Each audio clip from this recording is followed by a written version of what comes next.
Hola, bienvenidos a Esquina Literaria. El día de hoy vamos a iniciar la lectura de este libro, Psicoanálisis y Criminología, estudios sobre la delincuencia, de Juan Pablo Moyo.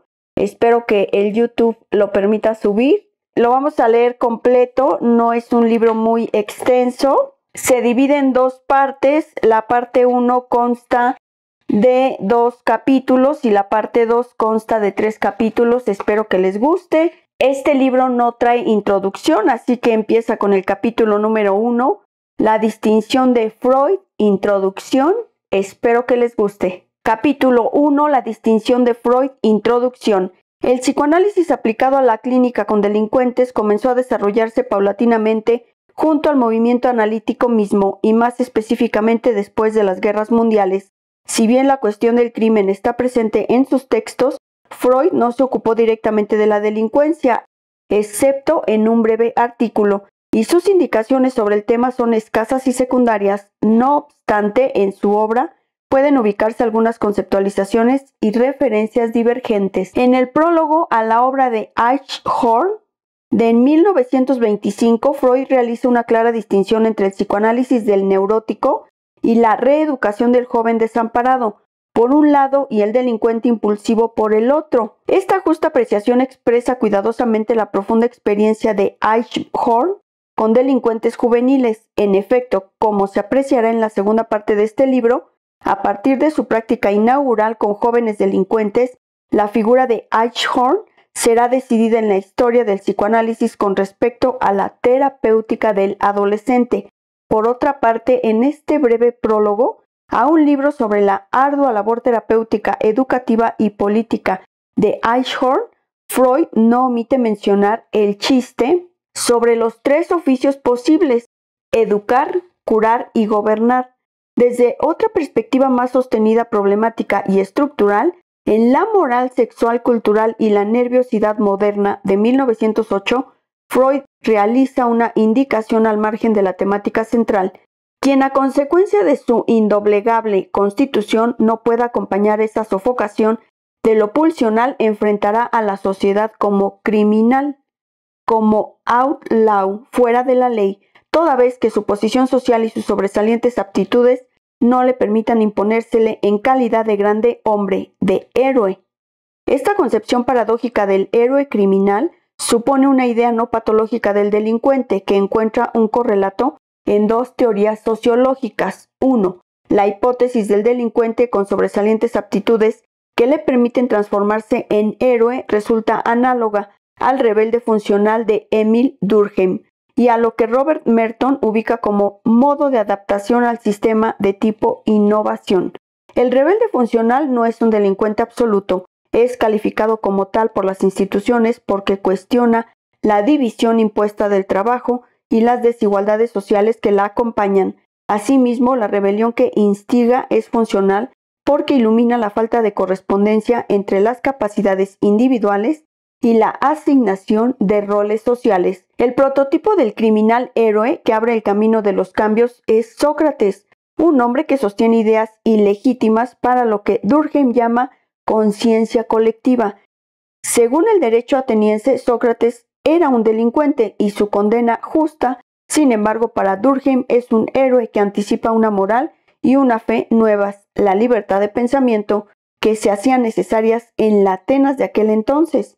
En Teoría y Estructuras Sociales, Merton presenta al innovador como una forma de adaptación antisocial a una estructura cultural como la norteamericana, en la que se promueven imperativamente objetivos exitistas y de triunfo, el sueño americano, pero que distribuye los medios de realización en forma desigual.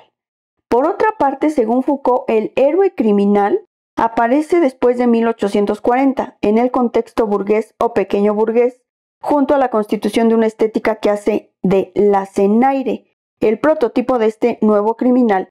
El héroe criminal no es ni popular ni aristocrático, más bien es un enemigo de las clases pobres. Los pobres de Lacenaire han fracasado en los negocios, pero él ha sido bien educado de acuerdo con los valores de la burguesía. Es decir, ha ido al colegio, sabe hablar, leer y escribir, es lúcido e inteligente y por esto tiene recursos para un liderazgo. En la nueva literatura policíaca, el criminal siempre es inteligente y juega con la policía en un plano de igualdad, ya que el criminal héroe representa un nuevo interés estético y literario del crimen o una heroización estética del crimen e incluso una metafísica del mismo. 2. Si la constitución subjetiva del fuera de la ley es la misma, aunque existen dos versiones, delincuente no héroe o grande hombre héroe, entonces es el juicio del otro social lo que determina su lugar a través del rótulo. Tal argumentación viene a coincidir con las llamadas teorías de la reacción social o el labeling approach, siguiendo a Howard Becker en las primeras páginas de Outsiders, los de afuera. Que un acto sea desviado depende de cómo reaccionan las otras personas frente a él y de cómo se lo califica públicamente. De esta forma, el desviado es simplemente alguien a quien se ha podido aplicar con éxito dicha clasificación. Hay aquí un relativismo sociológico implícito, aunque nunca es puro porque hay significados sociales impuestos, basado en que el acto fuera de la ley no ha de considerarse una propiedad inherente al acto mismo o a la constitución psíquica del infractor, sino fabricado a partir de las reglas sociales que lo sancionan como tal. Asimismo, según Edwin Lemert, la desviación secundaria, la primaria, surge en una gran cantidad de contextos. La desviación secundaria es efecto de una estigmatización social que sirve de apoyo a la identidad desviada o ser social. En ambas versiones, el delincuente amoral y egoísta puede devenir en un héroe según el etiquetamiento social, es decir, el acto de matar puede ser juzgado como un caso de comportamiento patriótico o como homicidio según la rotulación del contexto social.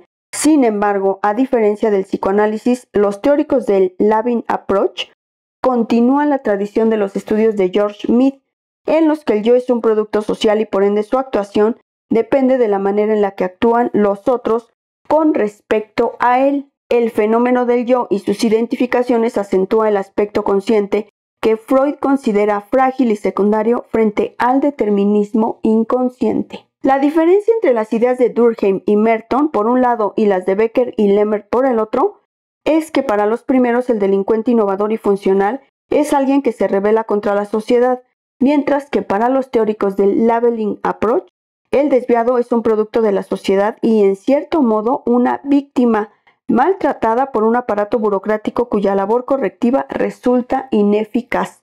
En suma, el planteo de Freud sobre el individuo fuera de la ley es doble.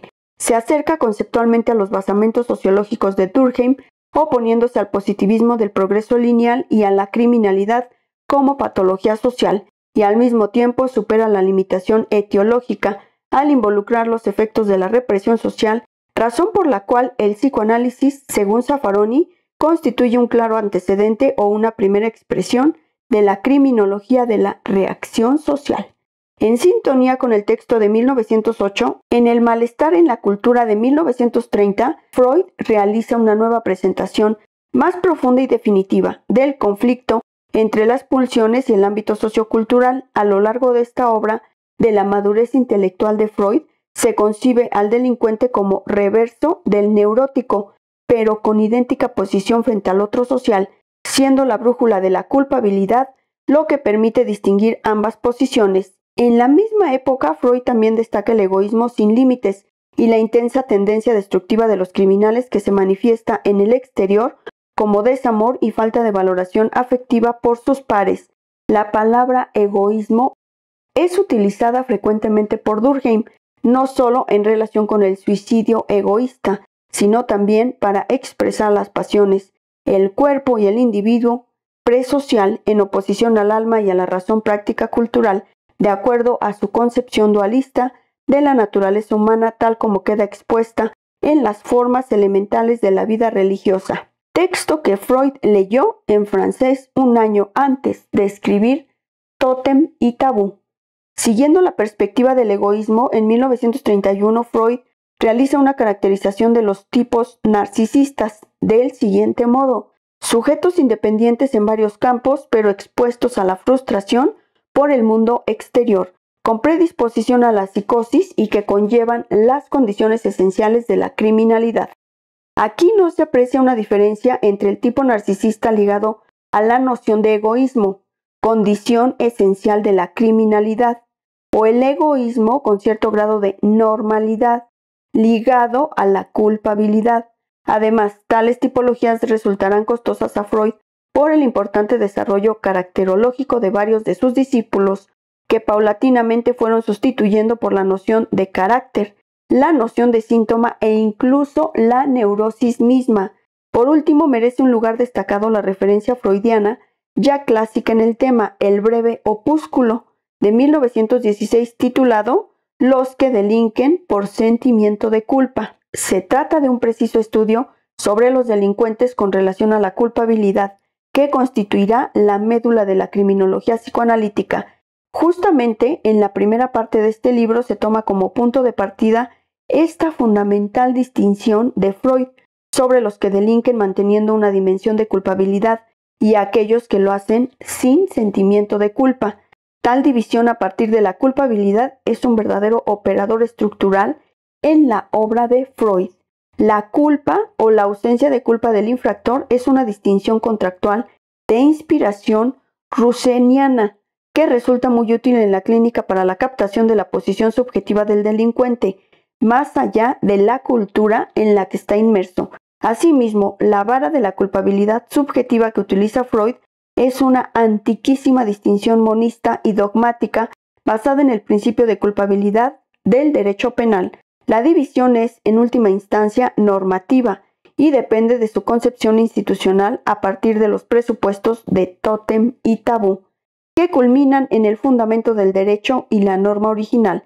Al respecto, es probable que Freud estuviera aludiendo a la obra del jurista austriaco Hans Kelsen. Incluso sería su interlocutor imparcial en ¿pueden los legos ejercer el análisis?, que formuló precisamente una ciencia pura del derecho en sintonía con el pensamiento político de Hobbes sobre el pacto social. Kelsen conoció a Freud a través del abogado y psicoanalista Hans Sachs y desde 1911 participó en varias sesiones de la Sociedad Psicoanalítica de Viena. El 30 de noviembre de 1921, Freud invitó a Kelsen a dar una conferencia sobre el concepto del Estado y la psicología de las masas en una sesión de la Sociedad que un año más tarde fue publicada en la revista Imago, en versión corregida y aumentada. El artículo de Kelsen pretende determinar la inexistencia de un lazo social que no sea la norma legal para formar el Estado, es decir, el lazo depende de una instancia tercera que se ejerce desde afuera. De allí que incluye un comentario sobre psicología de las masas en oposición a las ideas de Durkheim con respecto a la autoridad social y no estatal. Como conclusión de su ensayo, Kelsen señalaba el paralelismo que existía entre la teoría de Freud y su propia idea. El Estado es el dios del derecho. Sin embargo, muchos años después, Kelsen se valió del vocabulario psicoanalítico, pero esta vez intentando unificar su teoría pura de la democracia o la teoría no estatal del Estado, basada en lo que Paul Feder en 1919 había denominado una sociedad sin padre. Finalmente, más allá de la relación con Kelsen, el ordenamiento social consensuado, el pacto original y la ley penal como legado del asesinato del padre constituye un basamento monista de la filosofía del derecho. En la primera tópica de Freud, no obstante, habiendo sido filogenéticamente introyectado e internalizado, el padre de la horda era aún más poderoso que la versión hobbesiana clásica de la teoría del contrato social, pues el Leviatán era externo a la conciencia.